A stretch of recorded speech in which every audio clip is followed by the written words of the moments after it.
Hello, this is Dr. Peri-Menopausal. I'm senior endocrinologist working in Diabetes Endocrinology Clinic in Lanka, Newton, Bangalore, India. Please watch this video. Welcome to The Explainer. I am so pumped you're joining us today because we're jumping right into a topic that literally impacts half the planet, but still somehow gets wrapped up in all these anecdotes and frankly an awkward cultural silence. Today, drawing on some fantastic patient education insights from Dr. Praveen Ramachandra, he's a senior endocrinologist over at the Diaplus Endocrinology Clinic in Bangalore, India. We are putting on our data detective hats. We're going to dive deep into the hard, objective numbers behind the menopausal transition to see exactly what the science says. Okay, let's dive into this.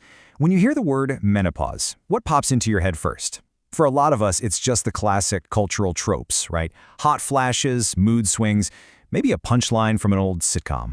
But we really need to move past those casual anecdotes. What is objectively, measurably, happening to a woman's body and her overall well-being during this massive physiological shift? To figure that out, we can't just ask a handful of people how they're feeling on a random Tuesday. We need rigorous, long-term data. And that is exactly where this wild number comes into play. 8,623. That's the sheer scale of the Australian longitudinal study on women's health. So we're not talking about some tiny focus group or a quick internet poll here.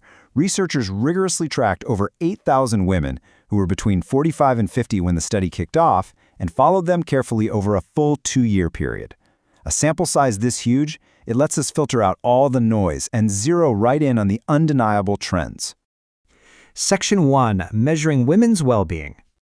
To really crack this case, our data detectives needed a seriously fine-tuned instrument. You can't just ask, hey, do you feel okay today, and call it science.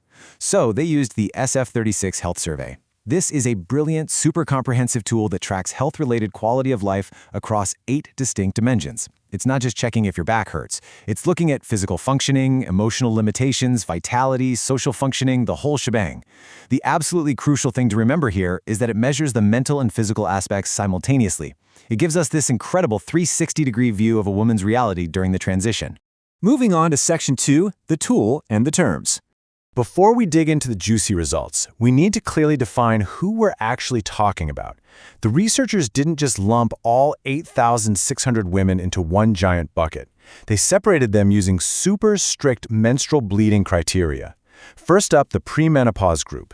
These are women who had menstrual bleeding in the last 3.5 months with the exact same frequency as the year prior.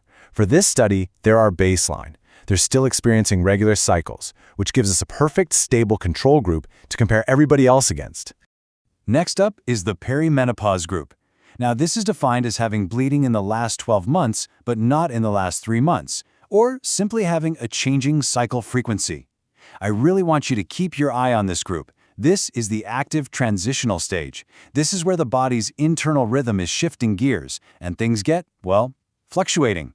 Finally, we have the post-menopause stage, strictly defined as absolutely zero menstrual bleeding in the last 12 months. This rounds out the 3 core biological groups tracked in the study, taking us all the way from the starting line through the active transition straight to the final stage. Section 3. The Peri-Menopausal Plunge. With our groups locked in and all that massive survey data collected over 2 years, the researchers crunched the numbers. And honestly, what they found was completely eye-opening. Who actually suffered the biggest drop in well-being? Get ready for a major twist that totally flips the cultural script. We constantly hear about the psychological toll of menopause, right? The emotional roller coaster. But the data showed that across the board, mental health scores actually remained relatively stable. No way, right? The real, undeniable drop was entirely physical. Women's physical health took a massive, statistically significant hit during this transition. And this brilliantly illustrates exactly what we're talking about. When you look at the women who stayed in the premenopausal baseline over those 2 years, their physical role limitation had just a tiny expected natural decline. But then look at the perimenopausal group, the women lingering in that active transition phase for the whole 2 years. They experienced the sharpest, most dramatic physical decline out of anyone in the entire study. Their physical functioning just absolutely plummeted. To put that plunge into perspective, the perimenopausal women saw a drop of nearly 5 points on the SF36 physical functioning scale. Now, I know what you're thinking. A 5-point drop sounds like nothing, right? Just a tiny number on a page. But in the clinical data world, it is literally massive. The researchers pointed out that a 5-point drop on this specific scale is equivalent to the physical impact of living with a chronic illness like asthma or dealing with a severe injury. It is a very real, profound change in how a woman navigates her physical world. Section 4. The HRT Health Paradox. Now, what's really interesting about this next part is the totally unexpected twist our data detectives found regarding hormone replacement therapy, or HRT. The contrast between expectation and reality here is wild. The common medical assumption is that HRT relieves symptoms and boosts overall well-being. So naturally, you'd expect the HRT group to boast the best scores, wouldn't you? Well, the longitudinal data showed the exact opposite. Women taking HRT actually reported significantly greater declines in physical health compared to the baseline group. Wait, hold on. Does that mean that therapy itself is making things worse? Absolutely not. And this is exactly why objective context is everything. The researchers noted, and I quote, "They had poorer health initially, and they may have a predisposition for poorer health. In data science, this is what we call confounding by indication. Essentially, these women didn't have worse physical health because they were on HRT.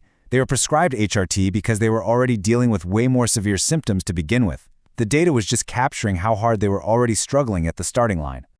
Section 5. The Big Takeaways. Okay, we've covered a ton of ground today, tracking thousands of women over years of their lives. So what does this all mean for us? Why does this data actually matter? The absolutely crucial takeaway is right here. The science definitively proves that the menopausal transition is not just part of getting older, and it is for sure not all in your head. It's a period of real, measurable physical vulnerability, especially in that rocky, fluctuating perimenopausal phase. The physical limitations women experience here are literally comparable to chronic illnesses. It's a genuine physical transition that demands objective measurement, real understanding, and serious medical care. Which brings us to this final, vital question. How can society better support women through this measured physical transition? Now that we've got the hard numbers showing the true physical toll, especially during perimenopause, it really is up to workplaces, healthcare systems, and all of us to completely rethink how we accommodate and support women's health. I really hope this explainer empowered you with a fresh, data-driven perspective on menopause. Keep questioning, keep learning, and I'll catch you on the next one.